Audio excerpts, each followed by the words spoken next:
Kuna watu wengi sana. There are many people. Unapokuwa kwenye uchumba, when you are a fiance, sauti ni nyingine. the voice is different. Ukiolewa, when you are married, sauti ni nyingine. the voice is different.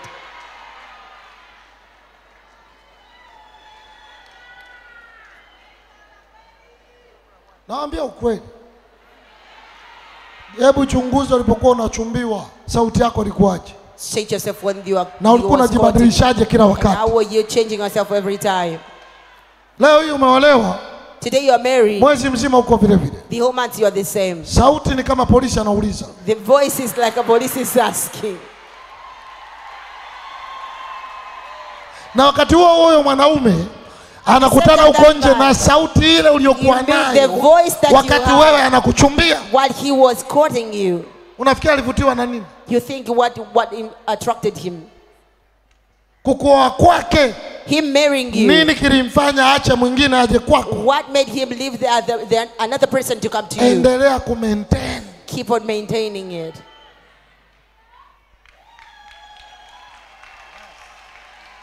Unajua kwa nini? You know why? Ulipokuwa unachumbiwa, ulikuwa unawaza asija kaenda kwingine. To you are thinking you should not go to. Unaishi naye kwa kumbembeleza. You are living with pleasing him. Sema amen.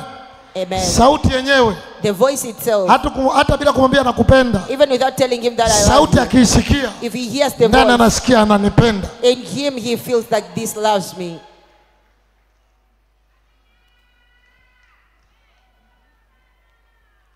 Sasa hivi sauti akisikia.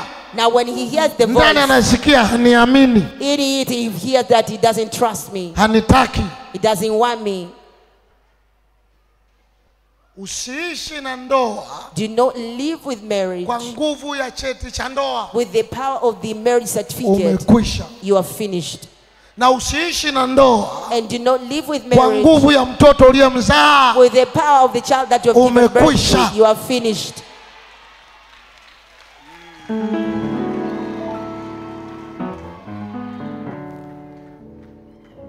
Wewe unafikiri kwa nini wanaume wengine yuko tayari akae na mwanamke ambaye hazai? They are ready to stay with the woman who doesn't give birth. Na wanaozaa wako huko. And those who are giving birth. Lakini anavumilia naye. But he stays with her. Mwanaume anatafuta. A man is looking kile ulichomuonyesha wakati mnachumbiana. For what you showed him while he was proposing and courting you. Sema amen. Barikiwe sana. Mungu akubariki sana. Leo Mungu atakomboa familia yako. Amen.